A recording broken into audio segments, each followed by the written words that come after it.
The safety and wellbeing of all staff and all our students in our schools is the department's top priority.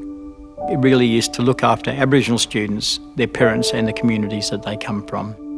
To understand that they bring an enormous amount of strength to this whole enterprise. The opportunity for learning and sharing about culture and country in these uncertain times is that it actually gives you more time to go away from the hustle and bustle of normal life. We've actually got an opportunity to sit down with family, spend more time with family and learn the stories of your sort of region and your families. Respect and care are really core values of importance in any case, but especially when things are difficult. To have family first is really important. To make sure that anything you have is shared so that we're looking after each other, and to make sure that everyone is doing okay is really important. Physical distancing doesn't mean that you disconnect from those people that you love, those people you have close relationships with, and the friends and families that you need to be connected with. It's all about your well-being as a human being. And we need to make sure that those relationships are strong. For Aboriginal people, our connection to country and to family and to culture, I think, are real strengths in terms of helping us cope with change. It's so important for people to know who they are, where they belong and how they belong. And we get all that from those things of country, culture and kin. On-country learning and understanding the world that we come from is actually more important now than it's ever been.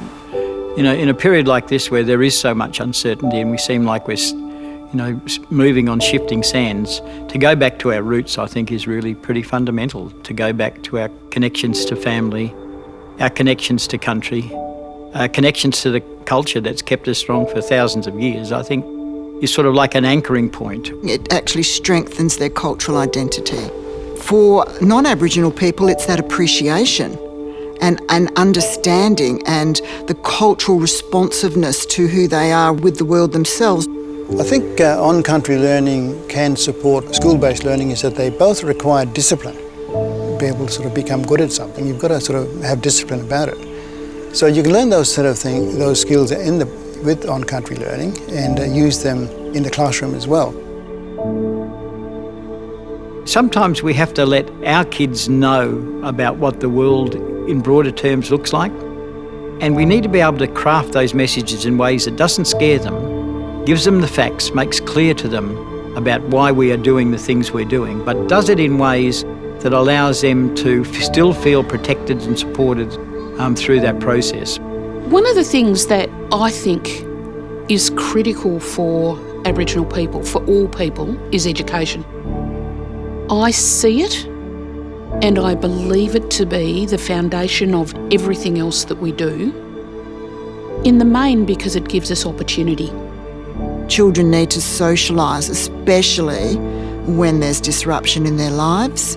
It's the one constant, it's the one environment that they know will be happening every day.